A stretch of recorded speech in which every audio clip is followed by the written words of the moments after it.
बच्चों, मैं Alka Srivastava, Kalindi English High School की हिंदी टीचर। आज मैं आपको 10वीं कक्षा की पाठ्यपुस्तक लोक भारती की प्रथम कविता पढ़कर उसका भावार्थ समझाऊंगी। कविता का अर्थ समझाने के पश्चात मैं आपको कुछ होमवर्क भी दूंगी, जिसे आप लोग किसी भी पुरानी नोटबुक हो, उसमें पेपर बचे हो, उसमें कर सकते हैं, क्योंकि इस समय आपके पास नई नोटबुक तो नहीं होगी। चलिए शुरू करते हैं। कविता का शीर्षक है भारत महिमा और इसके कवि हैं श्री जयशंकर प्रसाद। श्री जयशंकर प्रसाद छायावादी कवि माने जाते हैं। जैसा कि इस कविता के शीर्षक से ही पता चलता है कि कवि ने इस कविता में भारत की महिमा का वर्णन किया है। कविता पढ़ने से पहले हम कवि का परिचय जान लेते हैं। जन्म 1890, वाराणसी उत्तर प्रदेश। मृत्यु 1937, वाराणसी उत्तर प्रदेश। परिचय: जयशंकर प्रसाद जी छायावादी युग के 4 स्तंभों में से एक हैं। आप बहुमुखी प्रतिभा के धनी हैं। कवि, नाटककार, कथाकार, उपन्यासकार तथा निबंधकार के रूप में आप प्रसिद्ध हैं। आपकी रचनाओं में सर्वत्र भारत के गौरवशाली अतीत, ऐतिहासिक विरासत के दर्शन होते हैं। प्रमुख कृतियां: झरना, आंसू, लहर, काव्य काव्य हैं। कामायनी महाकाव्य है। स्कंदगुप्त, चंद्रगुप्त, ध्रुवस्वामिनी ऐतिहासिक नाटक है। प्रतिध्वनि, आकाशदीप, इंद्रजाल कहानी संग्रह है। कंकाल, तितली, इरावती ये उपन्यास है। पद्य संबंधी: प्रस्तुत कविता में कवि ने अपने देश के गौरवशाली अतीत का सजीव वर्णन किया है। कवि का कहना है कि हमें अपने देश पर गर्व करते हुए उसके प्रति अपना सर्वस्व निछावर करने के लिए हमेशा तत्पर रहना चाहिए। हिमालय के आंगन में उसे किरणों का दे उपहार, उषा ने हंस अभिनंदन किया और पहनाया हीरक हार।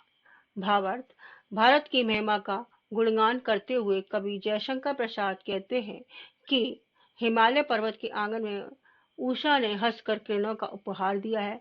उषा ने इस देश का अभिनंदन करते हुए इसे हीरों का हार पहनाया, अर्थात सूर्योदय होने से कुछ पल पहले उषा रूपी किरणों का हिमालय के आंगन में आगमन हुआ।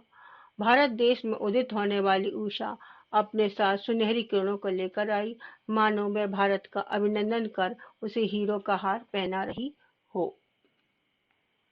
जगे हम लगे जगाने विश्व, लोक में फैला फिर आलोक, व्योम तक पुंज हुआ तब नष्ट, अखिल संस्कृति हो उठी अशोक। उषा के उदित होते ही सभी भारतीय ज्ञान रूपी किरणों के साथ नींद से जाग गए।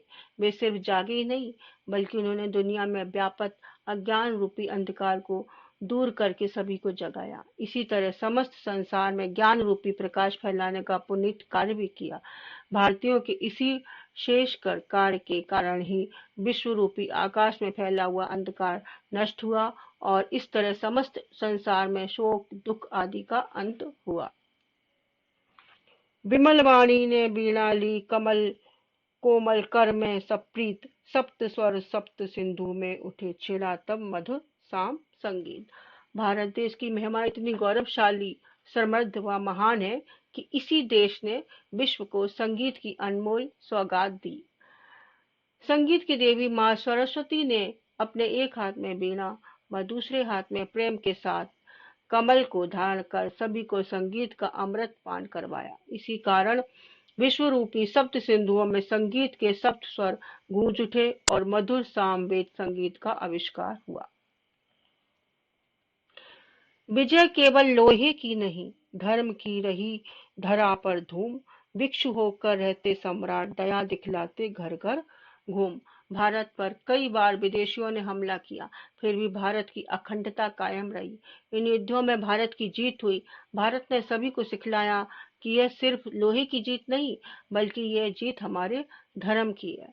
धर्म का ठीक से पालन करने में ही व्यक्ति की जीत है। इससे बढ़कर कोई दूसरी जीत नहीं हो सकती। भारत ने दुनिया के सामने कई आदर्श रखे हैं, जैसे कि राजकुमार गौतम बौद्ध भिक्षु हो गए और उन्होंने जगह जगह जाकर सभी को दीक्षा दी और दया का पाठ सिखलाया। गौरी को दिया दया का दान, चीन को मिली धर्म की दृष्टि, मिला था स्वर्ण भूमि को रत्न, सील की सिंघल को भी सृष्टि। भारत देश ने यवनों पर दया दिखलाई। भारत ही वह देश है जहां यवन शासक सेल्यूकस निकोटर को युद्ध में पराजित करने के बाद भी चंद्रगुप्त ने उसे मौत की सजा नहीं दी। यवन युद्ध में परास्त हो गए, फिर भी भारत के वीर क्षत्रियों ने उन्हें दया के रूप में जीवन दान दिया। आज चीन, जापान आदि में जो धर्मोन्नति निरंतर फैली हुई है, वह भारत की ही देन है। आखिर हमारी इस स्वर्ण भूमि को भगवान गौतम बुद्ध के रूप में अनमोल रत्न जो मिल गया था। गौतम बुद्ध के मार्गदर्शन में बौद्ध भिक्षुओं ने बर्मा के लोगों को बौद्ध धर्म व उसके त्रिरत्न बुद्ध, संघ, धम्म का ज्ञान कराया। उन्होंने ही श्रीलंका को पंचशील, झूठ न बोलना, चोरी न करना, नशा न करना, हिंसा न करना, पाप न करना आदि का ज्ञान कराया। हमारे देश ने ही सिंगल अर्थात श्रीलंका को सील रूपी मूल्य दिया, जिसका अनुकरण करके वहां के लोगों ने अपनी चतुर्दिक प्रगति की। किसी का हमने छीना नहीं, प्रकृति का रहा पालना यही, हमारी जन्मभूमि थी यही, कहीं से हम आए थे नहीं। कवि प्रसाद जी कहते हैं कि भारत की प्रकृति की अनोखी छटा निराली है। यहाँ की प्रकृति इतनी उदात्त है अर्थात उपजाऊ है कि उसने हमें इतना सब कुछ दे दिया है कि हमें किसी से कुछ मांगने की स्थिति निर्माण नहीं होती। अतः हम पर किसी से कुछ मांगने की या किसी को कुछ छीनने की आवश्यकता ही नहीं हुई। हम सब आर्य हैं, इसी कारण यही हमारी जन्मभूमि थी। हम यहाँ पर किसी अन्य स्थान से नहीं आए थे, बल्कि हम इस पवित्र देश में ही निर्मित हुए थे। चरित थे पूत, भुजा में शक्ति, नम्रता रही सदा संपन्न, हृदय के गौरव में था गर्व, किसी को देख ना सके विपन्न। भारत माता के पुत्र चरित्रवान रहे हैं, उनकी भुजाओं में शक्ति रही है और वे हमेशा नम्रता पूर्वक व्यवहार करते रहे हैं। उनके हृदय में देश के गौरव के लिए अपार श्रद्धा व देश प्रेम की भावना रही है। अपने इन गुणों के कारण वे किसी को भी विपन्न या दीन नहीं देख सकते। दीन दुखों की मदद के लिए वे सदैव तत्पर रहे हैं। मानव सेवा ही उनका परम ध्येय रहा है।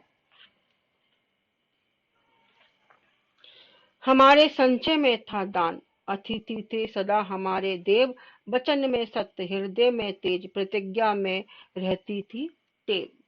कवि के मतानुसार भारत देश को सोने की चिड़िया कहा जाता था। हमारे पास धन धान की कमी नहीं थी, इसी कारण दान करने में हम पीछे नहीं हटे। अतिथि देवो भव की संकल्पना का भारतवासियों ने पालन किया। भारत माता के पुत्र वचन को महत्व देते थे, जैसा कहते थे वैसा करते भी थे। उनके वचनों में सत्यता थी, हृदय में तेज था और उनकी प्रतिज्ञा भी दृढ़ हुआ करती थी। वही है रक्त, वही है देश, वही साहस है, वैसा ज्ञान, वही है शांति, वही है शक्ति, वही हम दिव्य आर्य संतान। हम भारतवासी अपने अतीत के गौरव को कैसे भूल सकते हैं। आज इतने युगों के बाद भी हम उसी भारत देश के निवासी हैं। आज भी हमारी रगों में वही रक्त है, वही साहस है, वही शांति एवं वही ज्ञान विद्वान है। आखिर हम वही दिव्य आर्य संतान है जिसने वर्तमान भारत में भारतीयता को जीवित रखा है। हमारे अंतर्मन में आज भी शांति व सामर्थ्य निहित है। जिए तो सदा इसी के लिए यही अभिमान रहे, यह हर्ष निछावर कर दे हम सर्वस्व हमारा प्यारा भारत वर्ष। आज हम सभी भारतवासी देश के गौरव एवं उसकी अस्मिता को बरकरार रखने के लिए सदैव तत्पर रहते हैं। इसी कारण हम प्रगति पथ पर हैं और बड़ी खुशी के साथ हमें इस बात का अभिमान भी है। इस पवित्र, पावन एवं गौरवशाली भूमि पर अपना सर्वस्व निछावर करने के लिए हमें सदैव तत्पर हैं। आखिर यह हमारा प्रिय भारतवर्ष है, जिसके लिए हम सभी अपना सब कुछ न्यौछावर करने के लिए सदैव तत्पर रहे थे, रहे हैं और रहेंगे। अभी मैं आपको स्वाध्याय दूंगी, जो कि आप अपने किसी भी नोटबुक में कर सकते हैं।